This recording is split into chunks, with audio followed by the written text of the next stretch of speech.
আব্বা আমাকে সবসময় বলতো জীবনের একটা লক্ষ্য খুঁজে বের কর।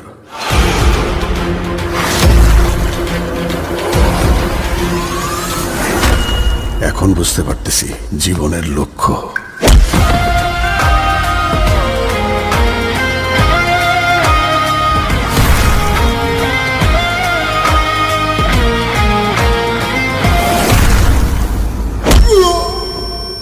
জেলের দাগ একবার যা লাগছে সেই দাগই সারাটা জীবন।